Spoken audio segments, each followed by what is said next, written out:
जानिए बुद्ध के संबंध में ओशो के विचार। गौतम बुद्ध ऐसे हैं जैसे हिमाच्छादित हिमालय पर्वत तो और भी हैं। हिमाच्छादित पर्वत और भी हैं, पर हिमालय अतुलनीय है, उसकी कोई उपमा नहीं है। हिमालय बस हिमालय है, गौतम बुद्ध बस गौतम बुद्ध है। पूरी मनुष्य जाति के इतिहास में वैसा महिमापूर्ण नाम दूसरा नहीं। गौतम बुद्ध ने जितने हृदयों की वीणा को बजाया है, उतना किसी और ने नहीं।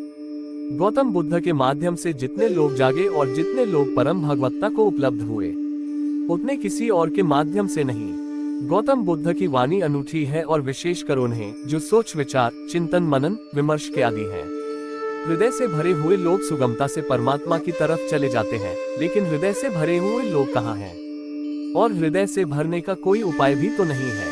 हो तो हो, ना हो तो ना हो, ऐसे आकस्मिक नैसर्गिक बात पर निर्भर नहीं रहा जा सकता।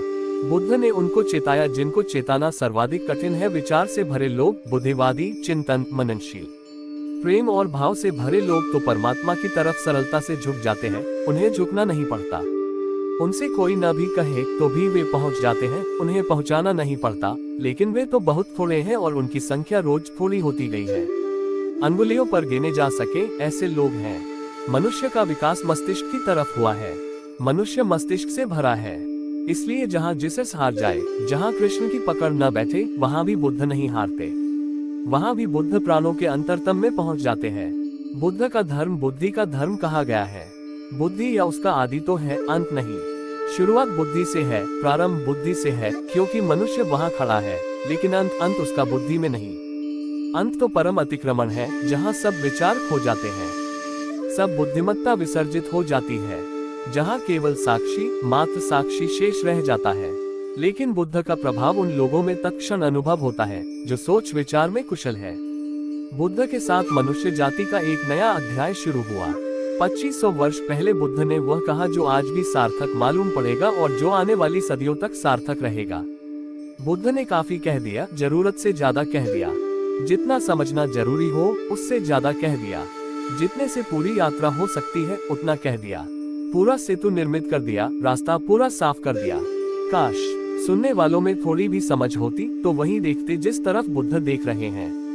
बुद्ध क्या कहते हैं ये समझना जरूरी नहीं है। बुद्ध कहाँ देखते हैं वहाँ देखना जरूरी है। बुद्ध क्या बोलते हैं ये व्यर्थ है। बुद्ध कैसे हैं वही सार्थक है। बुद्ध की आंखों में क्या झलक रहा है वो हमें खोजना चाहिए। बुद्ध के शब्दों में क्या झलक आ रही है वह तो बहुत दूर की है। बुद्ध की आंखें बिल्कुल खजाने के पास हैं। बुद्ध ने कहा है मेरे पास आना, लेकिन मुझसे बंध मत जाना। तुम मुझे सम्मान देना सिर्फ इसलिए कि मैं तुम्हारा भविष्य हूँ। तुम भी मेरे जैसे हो सकते हो इसकी सूचना हूँ। तुम मुझे सम्मान दो तो ये तुम्हारा बुद्धत्व को ही दिया गया सम्मान है, लेकिन तुम मेरा अंधानुकरण मत करना, क्योंकि तुम अंधे होकर मेरे पीछे चले तो बुद्ध कैसे हो पाओगे। बुद्धत्व तो खुली आंखों से उपलब्ध होता है, बंद आंखों से नहीं। और बुद्धत्व तो तभी उपलब्ध होता है जब तुम किसी के पीछे नहीं चलते, खुद के भीतर जाते हो। कल्याण मित्र बुद्ध का शब्द है गुरु के लिए। बुद्ध गुरु के शब्द के पक्षपाती नहीं, थोड़े विरोधी हैं। बुद्ध अनूठे मनुष्य हैं। वे कहते हैं कि गुरु शब्द विकृत हो गया है। आज हो भी गया है, उस दिन भी हो गया था। गुरुओं के नाम पर इतना व्यवसाय चला है, गुरुओं ने लोगों को कहीं पहुंचाया ऐसा तो मालूम नहीं होता है।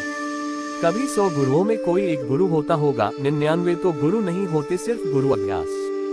इसलिए बुद्ध ने नया शब्द चुन लिया, कल्याण मित्र। बुद्ध ने अपने शिष्यों को कहा है कि मैं तुम्हारा कल्याण मित्र हूँ। बुरे मित्रों की संगति न करे, न अधम पुरुषों की संगति करे। कल्याण मित्रों की संगति करे और उत्तम पुरुषों की संगति करे। कल्याण मित्र का अर्थ है जो पहुँच गया, जिसने शिखर पर घर बना लिया। उत्तम पुरुष का अर्थ है जो मार्ग पर है, लेकिन तुमसे आगे है, तुमसे श्रेष्ठतर है, तुमसे सुंदरतम है। उत्तम पुरुष का अर्थ है साधु। उत्तम पुरुष का अर्थ है थोड़ा तुमसे आगे। कम से कम उतना तो तुम्हें ले जा सकता है, कम से कम उतना तो तुम्हें खींच ले सकता है। कल्याण मित्र वही है जो तुम्हारे भीतर की मनस्थिति को बदलने में सहयोगी हो जाता है। और ये तभी संभव है जब वह तुमसे ऊपर हो, उत्तम पुरुष हो। ये तभी संभव है जब वह तुमसे आगे गया हो।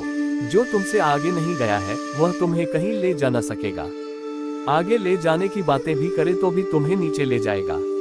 मैं तुम्हें बुद्ध की बात संक्षिप्त में कह दूं। बुद्ध कहते हैं न कोई गुरु है न कोई शिष्य है, और मैं तुम्हारा गुरु और तुम मेरे शिष्य। मेरे पास सिखाने को कुछ भी नहीं है, और आओ मैं तुम्हें सिखाऊं। गुरु की कोई जरूरत नहीं है, और आओ मेरा सहारा ले लो। ये सर्वांगीण सत्य है, क्योंकि दोनों बातें इसमें आ गईं। इसमें गुरु शिष्य भी आ गए और गुरुता भी नहीं आई, और शिष्य का अपूर्व नाता भी आ गया और नाता मोह भी नहीं बना। वह अंतरंग संबंध भी निर्मित हो गया, लेकिन उस अंतरंग संबंध में कोई गांठ नहीं पड़ी, कारागृह नहीं बना। बुद्धं शरणं गच्छामि। आज बस इतना ही। नमो बुद्धाय।